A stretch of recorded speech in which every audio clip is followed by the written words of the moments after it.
Olá, tudo bem? Se estamos aqui é porque estamos, pelo menos um pouco,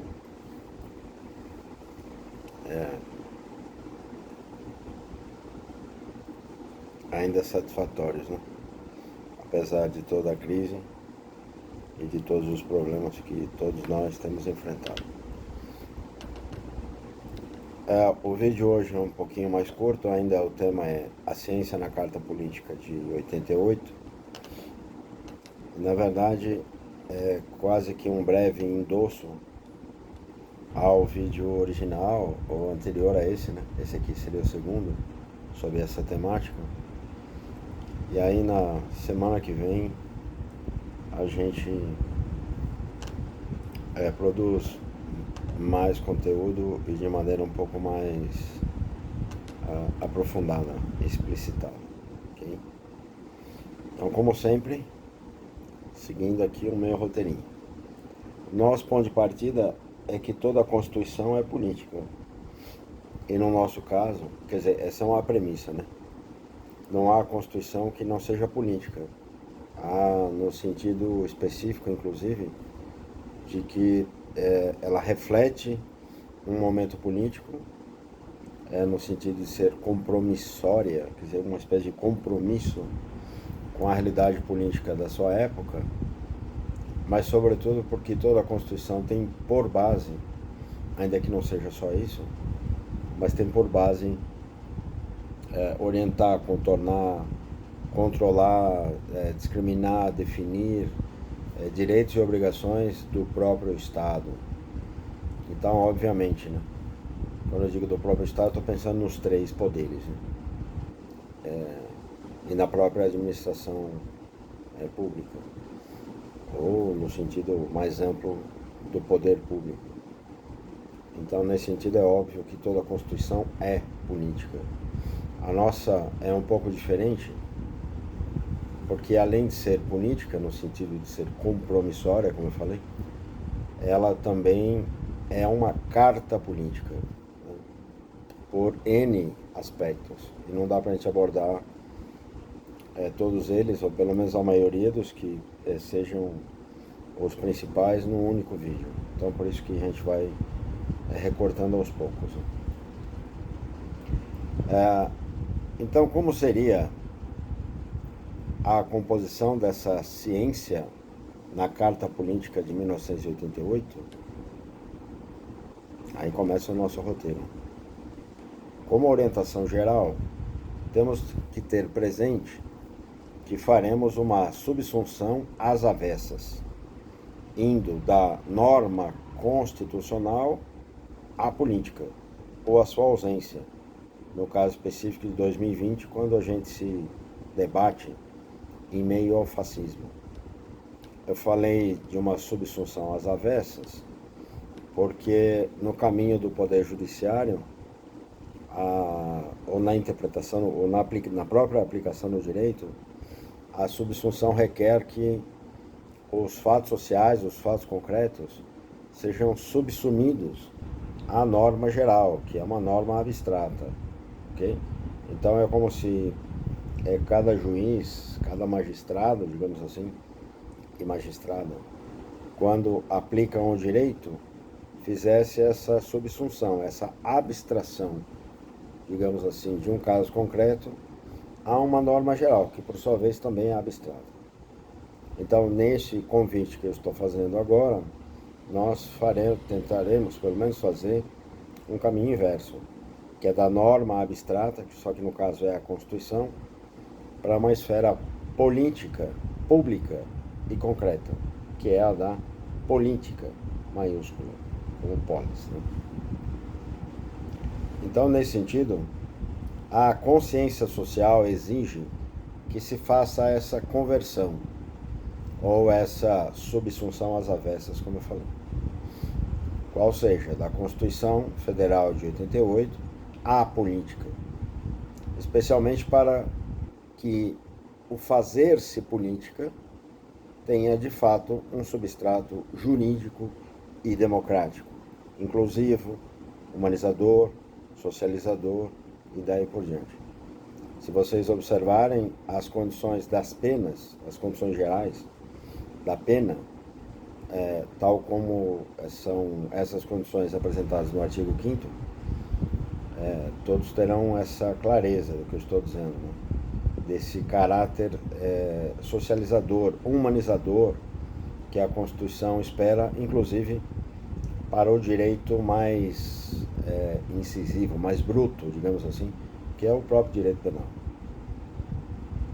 Então, dando continuidade, cabe lembrar a constatação óbvia de que o realismo político fez a Constituição de 88 ser compromissória pelos arranjos, pelos acertos, pelo duelo político que se travou no Congresso Nacional lá em 88, por todos os grupos políticos, sociais, culturais e etc., e econômicos ali reunidos.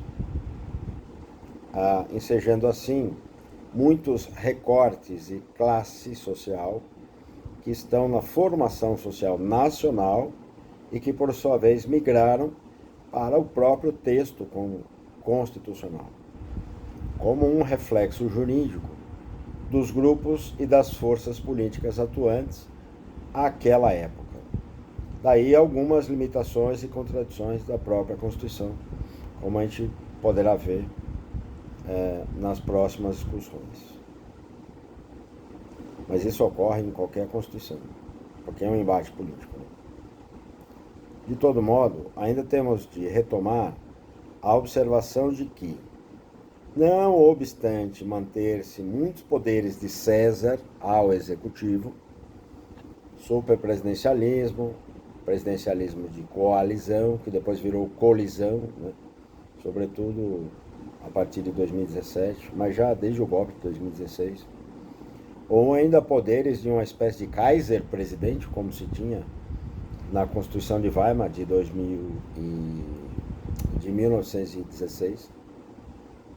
Então, a gente tem esse substrato político e que, por sua vez, permaneceu na Constituição de 88, essa ideia de superpoderes ou de superpresidencialismo.